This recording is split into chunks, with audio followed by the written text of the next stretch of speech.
साजो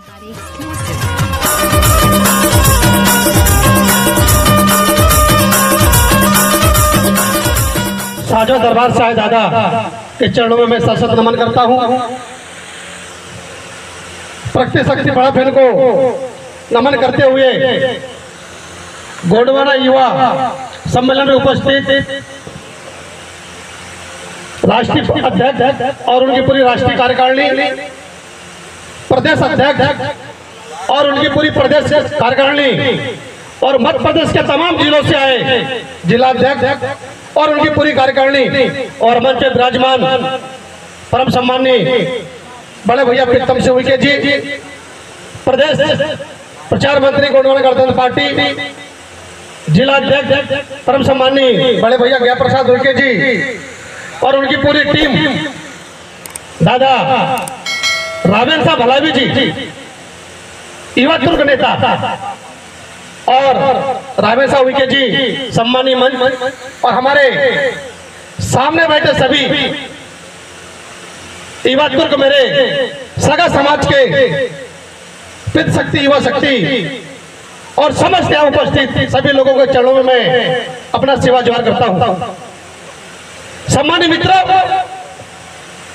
जब मुझे अखिलेश भाई ने फोन किया कि दादा आपको नैनपुर आना है और मैं इसलिए बार बार मन से बोल रहा था कि भैया मुझे जल्दी बुलाओ, इसलिए कि मेरे घर में एक जवाई है और मेरी साली की कल शादी है और मैं जवाई हूँ, तो मुझे सारे दस्तूर करना है और मुझे अपने घर को लिए प्रस्थान भी करना है। इसलिए मैंने अनुरोध किया मन से कि मुझे बुला दें ताकि मैं जल्दी जाऊँ। सम्मानित साथियों, जो आज का विषय है इस आंदोलन के, इस सभा के, सही में यह विषय आज के 20 साल 25 साल पहले होना था, लेकिन नहीं हो पाया। कोई बात नहीं। आज गोंडवाना युवा महासम्मेलन है प्रदेश स्तरीय, लेकिन मुझे जैसे रमन साहब भाई ने बोला कि हमारे युवा साथी लोग सामने नजर नहीं आ रहे हैं, लेकिन सम्मानित मित्रों, मैं आपको बता दूं, किसी आंदोलन को, किसी विजन को पूर्ण करने के लिए कितने लोग उपस्थित हैं, कितने लोग उपस्थित हैं वो महत्वपूर्ण नहीं है, कौन कौन और कैसे कैसे लोग उपस्थित हैं वो महत्वपूर्ण है। आज की सभा में आप जितने भी लोग हैं, मैं तो सभी को युवा मानता हूं और मैं सभी लोगों को सेवा जोहार करता हूं। मैं बात करता हूं पृथक गोंडवाना राज्य की, गोंडी भाषा को 8वीं अनुसूची में सम्मिलित करने की। मित्रों, ये गोंडवाना समग्र क्रांति आंदोलन ये आज से चालू नहीं है, 40 वर्षों से लगभग। मैं जब 1998 में जब 12th क्लास पास होकर निकला था नवोदय विद्यालय से, तो परम सम्माननीय लिंगोवासी दादा हीरा सिंह मरकाम का छत्तीसगढ़ से आ रहे थे, मुझे बहुत अच्छे से याद है। और मैं मार्च के माह में कक्षा 12वीं की परीक्षा देकर घर लौटा था और ऐसा क्षेत्र में ऐसा हवा चली कि गोंडवाना रत्न दादा हीरा सिंह मरकाम जी आ रहे हैं। तो मैं सोचा कि जो गोंडवाना रत्न है क्या होता है मुझे नहीं पता था, लेकिन मैं साइकिल बैठ करके एक दादा के साथ जो उगली गया तो शायद छत्तीसगढ़ से प्रसवड़ा होते हुए उनका आगमन मध्य प्रदेश में हो रहा था और मैं दादा के सिर्फ रजिस्टर से 5 मिनट सुना और मैं बड़ा गदगद हो गया। और जब मैं घर में जाके पूछा कि क्या मैं आदिवासी हूँ, हलवा समाज का, मैं अपने मम्मी पापा से बोलता वो लोग आदिवासी में आते हैं, तो मैंने बोला एक दादा आए थे हीरा सिंह मरकाम दादा और उनके विचार मुझे बहुत अच्छे लगे, तो मैं तो ऐसा ही समाज में काम करना चाहता हूँ जैसे दादा ने किया है। और 1998 से लेकर आज तक के निरंतर कंटिन्यू मैं गोंडवाना आंदोलन में काम कर रहा हूँ। आज मैं जो गमछा पहना हूँ, लेकिन मैं सिविल सेवा वाला हूँ, लेकिन मुझे सिविल सेवा आचरण नियम बात के है, पहले मैं जो हूँ, पहले मैं जो हूँ। यदि हमारी गोंडवाना की मान सम्मान संस्कृति कल्चर और इनके हक अधिकार के लिए यदि मुझे अपने जान भी कुर्बान करना पड़े तो सम्मानित साथियों मैं जान देने भी तैयार हूँ। लेकिन विजन हमारा क्या है, विजन हमारा क्या है और उसे हम कैसे पूर्ण करेंगे, प्रश्न जो है। मित्रों, बहुत बड़ी बात है पृथक गोंडवाना पृथक राज्य की स्थापना। हम नारा लगाते हैं राज करेगा गोंडवाना, मैं पूछना चाहता हूँ कैसे करेगा बताइए। हम नारा लगाते हैं कि राज करेगा, अच्छे से बोलो यार, ऐसा नहीं चलेगा। युवा सम्मेलन है, राज करेगा, राज करेगा तो सम्मानित साथियों कैसा करेगा? सबसे बड़ा प्रश्न हमारे सामने यहाँ खड़ा है। हमारे सभी सम्मानित लोग बैठे, हमको चिंतन मनन करना पड़ेगा किसी विजन को लेकर के। हमारे लिंगोवासी दादा हीरा सिंह मरकाम जी और लिंगोवासी दादा मोतीराम कंगाली जी, हीरा और मोती, जो हमारी इस आंदोलन की रीढ़ की हड्डी थे, और उन्होंने इस आंदोलन का पूरा भागदौड़ इन युवाओं के हाथ में दिया है कि बेटा आप जाओ और हमारे बताए हुए रास्ते पर चलिए और समाज को आगे बढ़ाइए, और आप करना क्या चाहते हो देख रहे हैं, और हम लोग क्या कर रहे हैं यार, हम लोग क्या कर रहे हैं हमें समझना चाहिए। मुझे अच्छे से याद है वह जब 2003 में श्रीमती शशि ठाकुर एमएलए लखनऊ उसका पीए बना था, 2003 से 13 तक में पीए था उसका निश्चय। और मैं दूर के जो हमारे पदाधिकारी यहाँ पे नहीं दिख रहे, दादा गुलजार सिंह मरकाम जी जब बड़ा अच्छा नेतृत्व करते थे मध्य प्रदेश में, और 3 हमारे एमएलए मध्य प्रदेश की विधानसभा में पार्लियामेंट में यहाँ से निर्वाचित हो गए थे। सम्मानित साथियों, पटक राज गोंडवाना की स्थापना के लिए और 5 गोंडी भाषा को 8वें अनुसूची में शामिल करने के लिए उन्होंने विधानसभा प्रश्न रखा था। और जब आप प्रश्न का जैसा कागज मिलता था पहले, अब तो ऑनलाइन हो गया है, पहले ऑफलाइन चलते थे विधानसभा के क्वेश्चन पार्लियामेंट में रखने के लिए। और जब दादा लोग पूरे हमारे एमएलए राष्ट्रों से घूमे और सभी 41 एमएलए जो भाजपा कांग्रेस की विचारधारा जीत कर गए थे उनके पास में गए, तो एक भी मर्द एमएलए ने उस पार्लियामेंट के विधानसभा में दस्तक नहीं किया। वो थक के हमारे पास आ गए, बोले बेटा हमको क्वेश्चन लगाना है। मैंने बोला दादा काय का क्वेश्चन है? बोले गोंडी भाषा को 8वें अनुसूची में रखने के लिए और पटक गोंडवाना राज्य की स्थापना के लिए। तो मैं भी डर गया क्योंकि उस समय मैं भाजपा के विधायक के पास प्रदेश सचिव था, लेकिन मैंने सोचा कि यदि हम थोड़ा सा मार्गदर्शन कर दें जिसमें क्या बुराई है। सम्मानित साथियों, मैंने बोला दादा वो इसमें दस्तक नहीं कर रहे हैं क्या? आपने पहले यहाँ पर टाइप कर लिया है। उन्होंने पूरा क्वेश्चन टाइप कर लिया है, और टाइप करने के बाद जब एमएलए पढ़ता है तो बोला जी हमारी नीति स्थिति के अनुसार नहीं है, हम नहीं करेंगे। मैंने बोला बिल्कुल करेंगे, आप घबरा मत। जब महेंद्र काटेवार इस विधानसभा के क्वेश्चन में आप सभी 41 विधायक दस्तक मैं कराऊंगा, जो मेरी जिम्मेदारी है। मित्रों, हम गए और हमने बोले पूरा लेके गए, दादा हमको गोंडी भाषा को राजभाषा का दर्जा देना है, इसलिए हम आपसे अपील करना चाहते हैं, हम क्वेश्चन लगाना चाहते हैं ध्यान आकर्षण। हम विधानसभा को तारांकित क्वेश्चन नहीं, अतारांकित क्वेश्चन नहीं, क्योंकि तारांकित और अतारांकित क्वेश्चन करने के लिए हमारे से युवा नेताओं की जरूरत है यार, जो चूतिया लोगों की जरूरत नहीं है। वो मुखबाती भर के बनते रहते हैं, इनके प्रश्न लगते हैं जो साले पार्लियामेंट में उपस्थित नहीं होते, जो क्या बात करेंगे समाज की। तो सम्मानित साथियों, मैंने सभी लोगों से दस्तक कराया, और मैंने फिर उस समय टाइपिंग चलती थी, कंप्यूटर का जमाना नहीं था। मैंने टाइप राइटर पकड़ा, मेरे पास टाइप राइटर भी था, मेरी गाड़ी में चलता था, खट खट टाइप किया और मैं दादा मैं विधानसभा जमा कर दिया। मुझे साथियों दुख कब हुआ, प्रश्न हमारे लगा, लेकिन हमारे एक भी आदिवासी एमएलए, ये 3 गोंडवाना के एमएलए के अलावा, क्योंकि प्रश्न इनका था नहीं, भाई विषय हमारा था लेकिन दस्तक उनके थे। तो एक भी एमएलए उस दिन जब डिबेट हो रहा था, जिस दिन हमारा पार्लियामेंट का दिवस था, उस दिन भाजपा कांग्रेस के एक भी लोग उपस्थित हो, सब भाग गए। उनको निर्देश मिलता है कि सम्मानित साथियों कि आपको दस्तक नहीं करना है, क्योंकि आप एक पार्टी के व्यक्तिगत पार्टी के नीति से जीत के गए हैं। यदि आप ऐसी बात करोगे तो आपकी सदस्य निरस्त हो जाएगी, नहीं तो आगामी समय में आपको टिकट नहीं मिलेगी। ये साले गुलाम लोग दस्तक नहीं किया और वो क्वेश्चन वही खत्म हो गया। पृथक राज से गोंडवाना की मैं बात करता हूँ। तो सम्मानित मित्रों, जैसा हमारे पूर्व वक्ता रावेन साहब उनके जी ने बोला कि 24 जिले हमारे जो महाकौशल विंध्याचल में आते हैं, ये लोगों ने कोई ड्राफ्टिंग तैयार किया है। हमको मन से भाषण देने से और विशेष सब्जेक्ट रखने से पृथक राज्य गोंडवाना की स्थापना नहीं होगी। इसके लिए हमको विशेष हमारे गोंडवाना समग्र आंदोलन के विशेष कमेटी बनाना पड़ेगा, जो हमारे पूरे 25-26 जिले जो भी हैं इस महाकौशल क्षेत्र के पृथक राज्य गोंडवाना हम जिसको लेना चाहते हैं, विदर्भ राज्य हो गया, विदर्भ एरिया हो गया, इधर हमारा महाकौशल हो गया, गोंडवाना पूरा क्षेत्र हो गया, और हमको चाहे निमाड़ क्षेत्र भी लेना पड़े तो वो तो थोड़ा दूर है, इधर हम 36 जगह जरूर हिस्सा ले सकते हैं। इसकी विशेष कमेटी बना करके हमको ड्राफ्टिंग तैयार करना पड़ेगा। ड्राफ्टिंग में क्या होना चाहिए, हमारा भौगोलिक क्षेत्र कि भाई हम पृथक राज्य की गोंडवाना में क्या क्या लेंगे, कितना क्षेत्र हमारा आएगा, हमारा संख्या जनसंख्या आंकड़ा होना चाहिए कि पृथक गोंडवाना की राज्य में हमारा कौन कौन जिले में कितना कितना आदिवासी बहुल क्षेत्र है और वहाँ की जनसंख्या 11 के बाद तक होने लगी, हम क्या बता देंगे।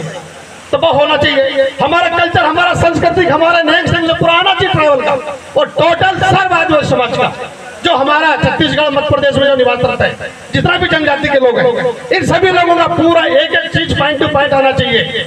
और आने के बाद में ड्राफ्टिंग जब हमारी पूर्ण होती है तो हम लोग सभा सम्मेलन आंदोलन कर ज्ञापन सौंपते हैं। मैं सरकारी सेवक हूँ, मुझे कभी कभी दुख तो होता है कि जब ज्ञापन हमारे पास में आता है तो मुझे पता है कि प्रीतम भैया कलेक्टर ऑफिस में घेरा डाले, कलेक्टर को लात गाली दिए, फिर बोलते कलेक्टर साहब जी हमारा ज्ञापन जो देख लेना, हमको इसको देख लेना। फिर हम बुलाता है हमारा अधिकारी, हमको बोलता कांटे वाले ज्ञापन सुरख दो, भेजना ही नहीं है। क्यों मैंने भेजना है? बोले जो गोंडवाना के लोग आए सब हम भयंकर गाली गलौज के अधिकारी कर्मचारियों को, और बोलता भैया इसको देख लेना। तो भैया हम ज्ञापन सौंपते रहेंगे, सभा सम्मेलन होते रहेगा, 8वीं गोंडी भाषा को 8वीं सूची में सम्मिलित करने के लिए बात करते रहेंगे, पृथक गोंडवाना की राज्य की स्थापना की बात करते रहेंगे। लेकिन ऐसा काम नहीं चलने वाला है। चलेगा क्या? कितने लोग तैयार बतलाइए, चलेगा क्या? नहीं चलेगा। तो सम्मानित मित्रों, 15 मिनट का समय बोलने का मुझे मिला है। मैं 13 मिनट में ही अपनी बात करूंगा, क्योंकि संविधान देना चाहिए। हमारे बहुत सारे पूर्ववक्ता हैं, अच्छे अच्छे विद्वान साथी हैं, और आज मंच पर मैं तो दादा के दर्शन करने ही आया हूँ। मैं 2004 में दादा शिवनी बड़ादेव ठाना गए थे, आप मंडल रोड वाला। हम लोगों ने वहाँ संकल्प किया था कि इनकाउंट फिट का बड़ा पहन का हम लोग स्टेचू लगाएंगे। जब मैं दादा के बारे में सुना, देखा, और अखिलेश मस्कोले जी ने बोला जब दादा आप लोग निकल रहे थे, तो मैं दादा के दर्शन करने आया हूँ, और दादा के दर्शन से आप सभी लोगों के दर्शन हो गए। सम्मानित मित्रों, मैं जाते जाते एक चीज आपको बोल रहा हूँ कि ये मंजिल तुमको ललकार रही, ये मंजिल, ये रास्ता खोजने वाले, ये पहले वही बैठते थे जहाँ आप लोग बैठे। ऐसा नहीं है कि इस मंच पर आके मैं बोल रहा हूँ, मैंने 20 साल गवाया करीब फट्टी पिछवा के, और आप ही लोगों को सीखा है। हमारे बड़े भैया पितम सुन के बैठे, कितने डांट तो फटकारते थे यार हम लोगों को। हम बोलते थे लेते कि यार हम डांटते थे, यहाँ गड़बड़ हो गया बेटा, वहाँ गड़बड़ हो गया सभा सम्मेलन में। लेकिन युवा महोत्सव कार्यक्रम, और आज मैं युवाओं की जनसंख्या देख रहा हूँ, तकलीफ तो मुझे भी है, क्योंकि मैं भी एक युवा हूँ। और आपको संकल्प लेना पड़ेगा, तो विजन 2023 जब पन्ने में जितने भी बिंदु लिख रहे हैं, तो विजन 2023 में काम करना पड़ेगा। करेंगे कि नहीं करेंगे? ऐसे करोगे? पीछे करेंगे कि नहीं करेंगे? कैसे करोगे बतलाओ मुझे। विजन 2023 में ये पूरे बिंदुओं को हमको लागू कराना है, उसके लिए क्या करना पड़ेगा? प्रश्न से खड़ा है। इस देश के अंदर 2 शब्द की लड़ाई। दादा, विश्व में ऐसा कौन सा देश है जिसको 4 नाम से जाना जाता है? भारत। और बताए कौन सा देश है जिसको 4 नाम से पुकारा जाता है? भारत। ऐसा क्यों? आप पढ़े लिखे सब लोग बैठे हैं, ऐसा क्यों? हमारे संविधान में तो ऐसा लिखा नहीं है। लिखा है क्या बाबा साहब? 394 आर्टिकल, 12 भाग 22 अनुसूची। मैं तो कभी नहीं पढ़ा दादा। एक भारत देश ऐसा है जिसको 4 नाम से जाना जाता है, और अंतिम नाम क्या है? अंतिम नाम क्या चल रहा है अभी? कौन सा नाम चल रहा है अभी? हिंदुस्तान। अब हिंदुस्तान बोल रहे लोग ना, पर कल्पना क्या है? हिंदू राष्ट्र। बहुत बड़े लट पड़ेंगे हम पर। जाग जाओ, समय जागे सोने का नहीं है। हिंदू राष्ट्र की परिकल्पना इस देश के मनुवादी व्यवस्था के लोगों ने कर चुका है। शायद आप पढ़े होंगे, या पता नहीं आपको है क्या नहीं। समझ लो, यहाँ से जाने के बाद में गांव-गांव में बच्चे को, परिवार वालों को गोंडवाना समग्र क्रांति आंदोलन और एकता का पाठ नहीं पढ़ाए साथियों, तो 2023 के बाद में ऐसी गत होगी कि अभी हम शान से जेब पहन रहे हैं, शान से पीला गमछा सब पे बांध रहे हैं, तुम्हारे सिर काट ले जाएंगे। आप क्या समझ रहे हैं? ऐसी व्यवस्था कर लिया, तो अब हमको गुजरना पड़ा। फंस गए, हम तो फंस गए। पृथक गोंडवाना राज्य की स्थापना करना है, और गोंडी भाषा को 5वीं अनुसूची में राजभाषा का दर्जा दिलवाना। युवाओं की अच्छी सोच, अच्छे विषय, लेकिन जे विषय सभा सम्मेलन का नहीं है। अब हमारे जितने भी युवा साथी आयोजक लोग हैं, मैं तो कहता हूँ 2 दिन, 3 दिन, 4 दिन, 5, 7 दिन का कंटिन्यू संगोष्ठी कार्यक्रम रखिए, और बैठ कर चिंतन मनन करिए। एक एक बिंदु को सॉर्ट आउट कीजिए, और सॉर्ट आउट कीजिए। और हमारे जो भी समाज के विधि विधाई हमारी भाग जो समझते वकील लोग, इनको भी रखिए। भारत का पार्लियामेंट का संविधान निकालिए, हमारे सामाजिक रीति नीति भी निकालिए। ये सारा चीज को पढ़ करके ये पूरे बिंदु को सॉर्ट आउट कीजिए, और सॉर्ट आउट कर जब ड्राफ्टिंग तैयार जाएगी उसे प्रेजेंट युवा मोर्चा की तरफ से आप प्रेजेंटेशन करिए समाज के अंदर। इससे हमारा विजन है, हम इसमें हमारा गोंड बनाने का काम करना चाहते हैं। तो सम्मानित मित्रों, मैं अपनी ज्यादा बात ना करते हुए मैं आप सभी लोगों से यही प्रार्थना करते जा रहा हूं कि साथियों, समय बड़ा बलवान है। आज के बाद ऐसा सम्मेलन आपको कभी नहीं मिलेगा। और अखिलेश भाई, मैं आपसे एक अपील करना चाहता हूं, एक तो अभी टाइटल दे रहे हैं, युवाओं का टाइटल है, एक ऐसा सम्मेलन करिए पूरे मध्य प्रदेश में युवा मोर्चा के तत्वाधान में। उसके अलावा जो भी करना पड़े तन मन धन हम भी खर्च करेंगे, ऐसा नहीं है। और हम इसे डरने वाले नहीं है। जिनको वीडियो बनाना, शूटिंग करना है, हमारी बात को दे दो सरकार के पास। हम तो जब पहने हैं, और जिस दिन हम पहने लेंगे, सुने फिर को बताएंगे क्या होता है कि गोंडवाना सफल क्रांति आंदोलन। तो सम्मानित साथियों, मेरा सभी लोगों से हाथ जोड़ गुजारिश है कि विजन 2023 ये हमारे लिए बड़ा संघर्षमय दिन, संघर्षमय समय है। ताकत बदल दो इन लोगों की, और हमारा विचारों क्लियर करो। मैं एक पुस्तक लिख रहा हूँ दादा, 21 विधायक बनाएंगे मध्य प्रदेश की सरकार, 21 MLA बनाएंगे मध्य प्रदेश की सरकार, कैसे बनाएंगे। मैं पुस्तक फाइनल हो जाएगी 1 महीने के अंदर मेरी, और मैं सबको प्रचारित करूंगा। और इसका सिस्टम है कि सम्मानित साथियों, हर गांव में, अभी मैं जब पढ़ रहा था एक फार्मूला दे रहे थे कौन सा युवाओं का मतदान केंद्र में दादा, एक बूथ और कितने यूथ, 50 यूथ, 41 यूथ। मैं पढ़ा, मुझे बड़ा गदगद हो गया। सुने, एक बूथ और 41 यूथ। और सम्मानित साथियों, यदि एक बूथ में 41 यूथ आपने खड़ा नहीं किए तो विजन हमारा क्लियर होने वाला नहीं है। ये तो युवा मोर्चाओं का दस्तूर है, आप लोगों का है कि जो आप लोग वहां का पूरा मनोरंजन संभालेंगे। उस समय का चुनाव कोई भी लड़े, लेकिन हमारा समाज का लड़ रहा है, हमारी पार्टी का लोग लड़ रहा है ना। हमको ये नहीं देखना कौन लड़ रहा है, जो भी लड़े, पार्टी जो भी तय करे, एक बूथ और 41 यूथ आप तैयार कर ले युवा मोर्चा का। हमारी बहनें तैयार कर ले, हमारा किसान भाई तैयार कर ले, हमारे बेरोजगार साथी तैयार कर ले, हमारा शिक्षित भाई तैयार कर ले, और हम जैसे सिविल सेवा वाले पर्दे के पीछे के करेंगे। इस बात पर डरने की कोई बात नहीं है, करेंगे ना। राजनीति पढ़ा है, राजनीति में सहयोग कर सकते हैं, ऐसा कोई भारत का पार्लियामेंट में नहीं लिखा है कि जो आदमी राजनीति पढ़ा है वो राजनीति नहीं कर सकता। थ्योरी पढ़े, प्रैक्टिकल क्यों नहीं कर सकते दादा? कर सकते हैं कि नहीं? कर सकते हैं कि नहीं? तो हम लोग बैठे हैं, आर्थिक प्रकोष्ठ हम संभालेंगे, बाकी प्रकोष्ठ हम संभालेंगे। आपकी जिम्मेदारी है। पर्दे के पीछे बहुत बड़ा बुद्धिजीवी का एक वर्ग खड़ा है, मैं आपको आज बतला देता मंच के माध्यम से। इंतजार कर रहा है कि हम सहयोग कैसे करें। हमको भला दिया जाता है, ट्रांसफर कर देते हैं, करो नौकरी खा जाओगे क्या? तुम्हारे बाप ने नौकरी दिया हमको क्या? अब एग्जाम पास करके नौकरी लगाए, हम लोग मेहनत करके पढ़ के गए। हमको तो नौकरी वही देगा जिसने लिया है, और वो हमको मिला आरक्षण। और मैं तो यहाँ पे जितने भी यदि कर्मचारी भाई भी यहाँ बैठे हुए पीला गमछा बांध के चुप्पी से, मैं उनको बोल देना चाह रहा हूँ कि आप पहले समाज के हो, उसके बाद में बात के जो कुछ भी हो, तो समाज को समझाना जिसे उसे मरना पड़ा है, समाज को समझाना जिसे उसे मरना पड़ा है, और बच गया तलवार से तो उसे फूलों से कागजों से भी कटना पड़ा है। समाज से धोखा खाओगे दोगे तो समाज आपको छोड़ने वाली नहीं है। तो मेरा साथियों, आप सभी लोगों से निवेदन है, मुझे जाना है, मैं और भी बैठता, मुझे ऐसा नहीं था, पारिवारिक कार्यक्रम है, और मुझे आपने सुना, बोलने का मौका दिया।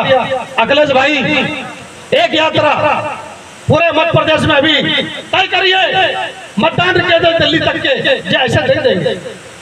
बिरसा मुंडा जी ने बोला है कि जो चीज मांगने से नहीं मिलती उसे छीनना पड़ता है, और जे लोग देंगे नहीं, जिनकी तगड़ी व्यवस्था है।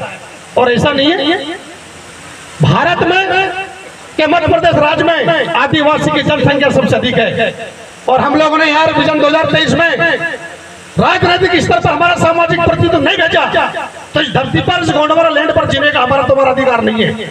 हमारे जनरेशन पूछेगी बेटा पापा आपने करे क्या है, हमारे पास क्या जवाब? कुछ नहीं है। अब हमारा कल्चर, संस्कृति, बोली भाषा और हमारा आंदोलन वो तन मन धन के साथ में सब लोग सहयोग करें और इस विजन को आगे बढ़ाएं। और 2023 में मैं तो आप सबसे अपील करना चाहता हूं, मैं हर सामाजिक कार्यक्रमों में हर जो भी हमारे युवा मोर्चा केडर होते हैं उसमें जाके बोलता हूं कि बेटा एक रीति नीति से काम करो, समाज का काम करो, उसमें आगे बढ़ो, समाज बढ़ेगी तो आगे बढ़ेगा। समाज घटेगी तो बटेगी, समाज घटेगी तो बटेगी और बटेगी तो फिर क्या होगा, नुकसान होगा। हमको समाज जोड़ना नहीं है, संघर्ष संघर्ष संघर्ष संघर्ष रहो, शिक्षित हो, संघर्ष रहो, संघर्षित हो।